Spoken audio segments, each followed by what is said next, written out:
biggest news that happened wasn't a signing for any new player or any new team. It actually was De'Aaron Fox, Jason Tatum, Donovan Mitchell getting the Supermax. Caleb,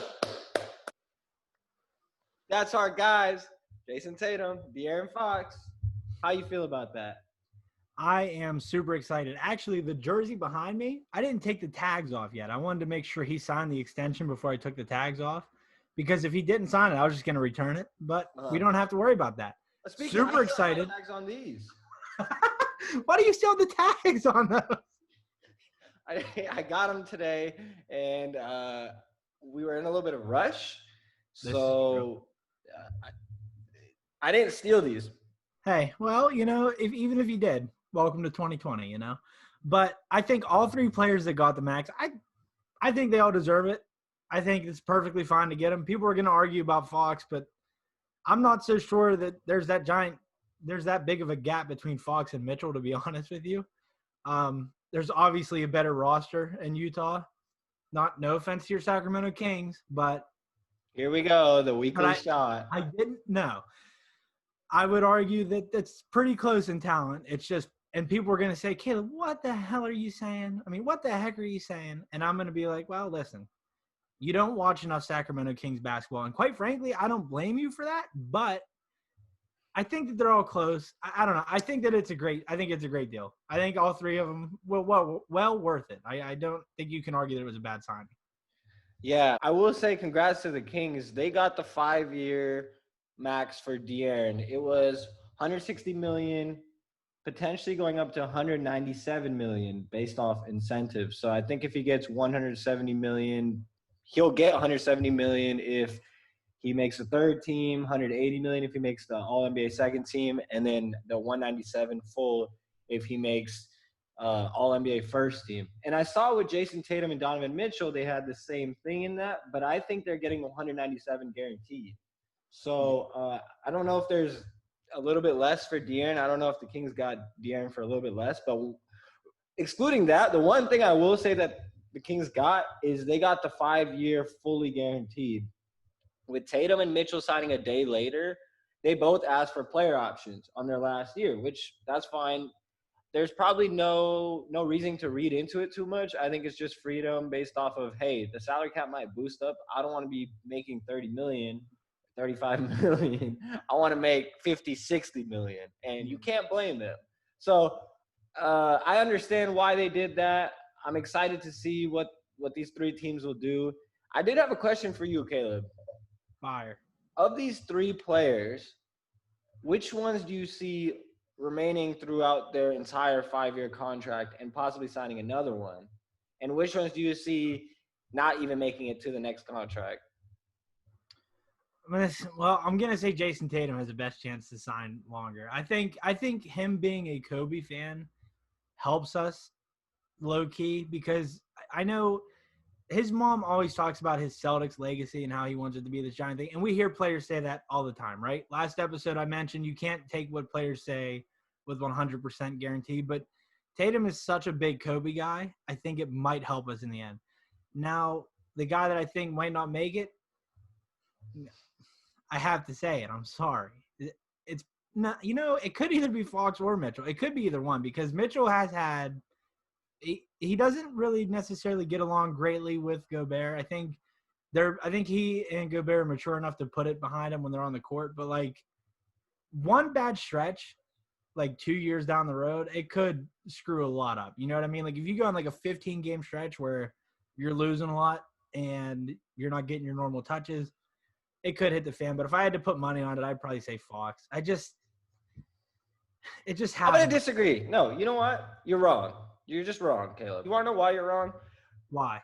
Because to me, here's the thing. If I had to pick a player, I'm 100% agreeing with you. I'm going Jason Tatum. I think getting drafted by Boston, he's had success early on. That's kind of his legacy. To me, I see him being as a Boston Celtic lifer. I think he wants his jersey retired there. He wants to win however many championships. But I think, to me, Jason Tatum seems like a guy that's more worried about his legacy long-term with one team. And another player like that, to me, is De'Aaron. And here's my argument for De'Aaron Fox. Fox pushed himself to come to the Kings 3 years back, right before the draft, and obviously that's before the draft. That could be due to fit. That could be due to a lot of things. But he chose to go fifth, few spots back, than going earlier, maybe second, maybe third. So doing that, it tells me, okay, De'Aaron has interest in the city of Sacramento and wants to be a part of the team, part of the franchise. And here's my reasoning why. If you see a lot of De'Aaron's videos and the way he talks, he gets Sacramento, and I think he gets Kings fans. He understands the fact that this team has nothing, and we haven't had any good player in years. De'Aaron has the potential to be the best player in Sacramento Kings history.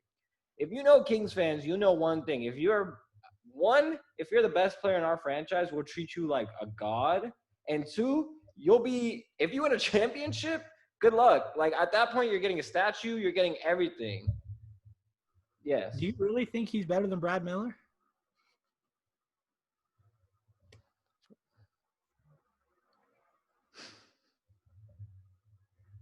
You're talking about, okay. Back to what I was saying. I don't see De'Aaron leaving in the long run just because I think unless the Kings absolutely screw him over, which is not out of the realm, I think he's planning on staying here and just building his legacy here. Because like I said, if he even gets to the playoffs, if they build some type of a contending legacy, he will be the face of this franchise forever. Mm-hmm. And if he goes somewhere else, he goes to a big city like a lot of these young players, you're just another player. And I think that's why he didn't want to go to the Lakers. We got that. I mean, he was against going to Lakers. He would have rather been on the Kings because this is a long-term legacy move for him. To me, I think Donovan Mitchell is the guy that will leave. Utah and him don't really have a good relationship. He was forced to be drafted by Utah. It wasn't like a Tatum or Fox saying, I want to go here. It's just difficult for me to see Donovan Mitchell stay there for longer than his rookie deal. And maybe he'll stay longer, but I just don't see it. I agree. I feel like Mitchell, like you brought up with Fox and how he wanted to go to Sacramento. And I know Tatum didn't want to go to Boston, but that was because he didn't think he'd have playing time, which we see 3 years into his career, he made an All-NBA team. He got playing time.